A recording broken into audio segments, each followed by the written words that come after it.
Hey everyone, today I'm back to show you how to finish off your peyote with a twist rope so that it has an even end. This video is a follow-up on my previous video where I showed you how to follow a pattern for the technique peyote with a twist, not crochet. The link to the previous video can be found in the info section of this video. Now with peyote with a twist, the rope naturally forms a V because we were beading up and down on the one side, and your last bead was forming a seam. So what we want to do is to build up these sides so that we get an even edge to the rope. Now there's several different ways to even out the ends. The method that I'm going to use here is just the one that I find the easiest to continue the pattern in, but you could use any of the other methods to finish off the rope and continue to follow the pattern. To start ending the rope, you need to determine exactly where in the pattern your beadwork is currently. Now in this case I've just completed row 19, and since the repeat is from row 12 to 19, my next row would then be row 12. So find the place in your pattern where you're currently at. So that would be row 12.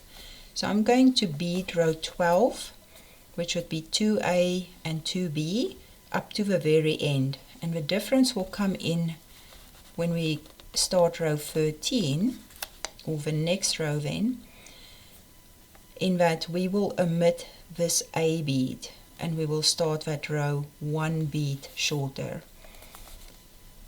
And we will continue to shorten each row until the end is even.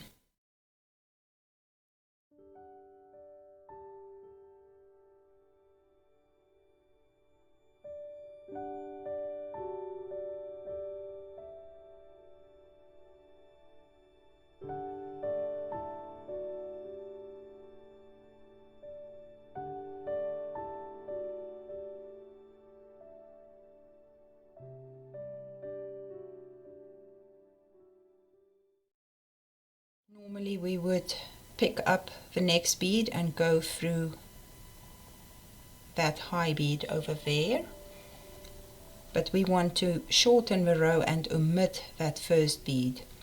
So we need our thread to come out in this direction, and currently our thread is coming out of this bead.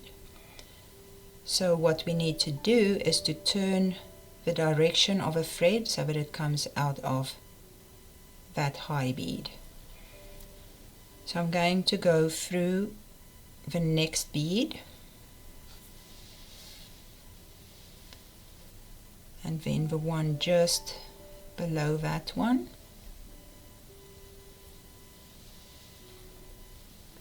Going to change direction, bring my needle up through this bead, and now I can go through this up bead, and now I'm in the position to bead the next row, omitting that first bead.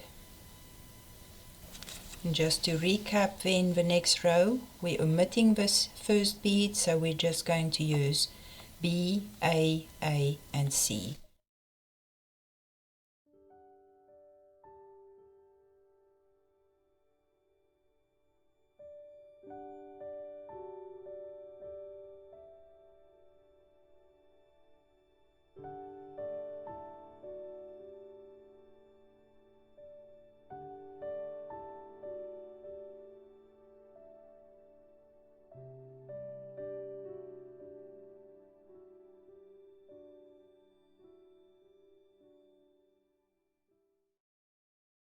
Okay, so we've done B, A, and C, and our next row then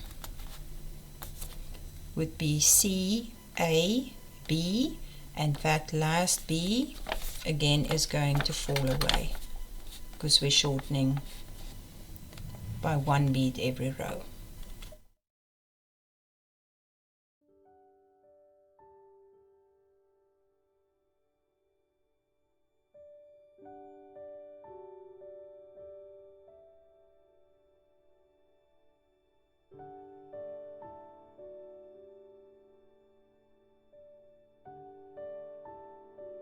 So again we're going to turn our thread around, this time 2 beads from the end. So I'm just going to turn around through this bronze bead and come out through that last bronze bead. Just go through 1 bead below the one you're coming out of, 1 bead below that, change direction, go up and exit through the bronze bead that we want to come out of. So to continue this row, we're omitting the last B bead and we'll only have A, C and C.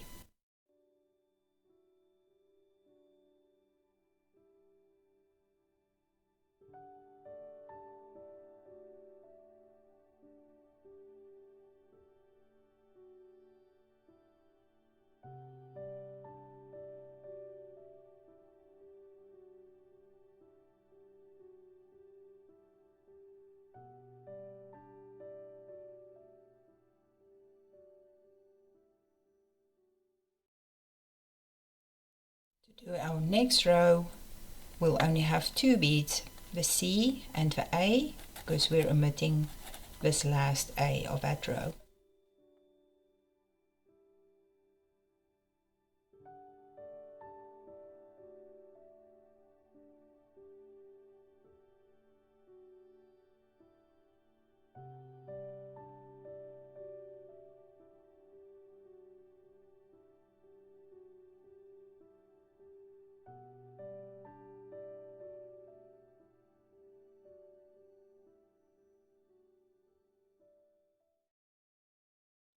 Since we've omitted the last A, our next row only have 2 C beads.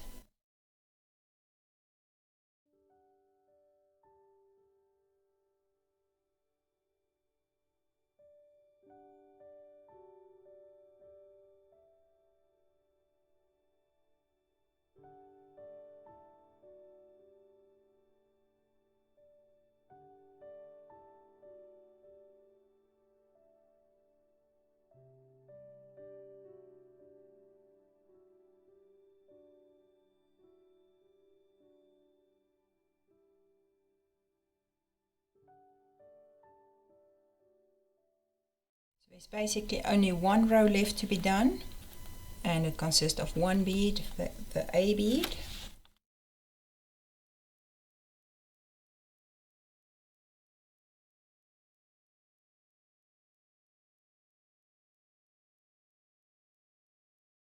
okay, so we've done this row and your edge is pretty much even at this point.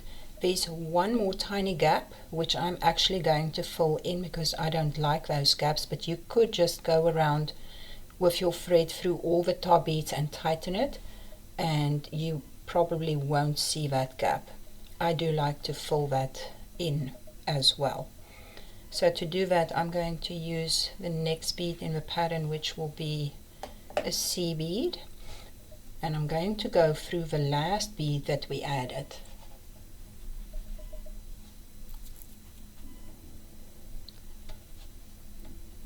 Now it will sit next to that bead, but as you can see it's not connected to anything else. So we're going to go through that C bead again and through the second last bead of your seam. I'm just going to come up just like you would do a normal turnaround through the last seam bead and through that black bead or the C bead. And now all the gaps are filled. So I'm going to go through all the beads in the top row, tighten my thread and then weave it away. So we've completed the one side, and you would think that the other side is pretty much just a repetition of what you have just done, and in many ways it is, as the technique is exactly the same. It's just to find your place in the pattern is a little bit more tricky, because remember we started at row 1 and we were beading in a downward direction on the pattern. So this end is row 1, So you actually need the pattern to go in an upward direction, and of course there's nothing above row 1. So what you need to do is to find where row 1 in your pattern repeats. Okay, so that is the repetition of row 1 in your pattern, and we will continue beading using the pattern in an upward direction. So your next row would then be C, A, and B, and notice that I am using it from the right side because we are working on the inverse. So if you look at this, we will remove a stop bead, connect the needle, immediately turn the thread around, and then the next bead will be the A bead, no, the C bead. C, A, and a B. And you will continue so forth in the exact same manner and end the pattern.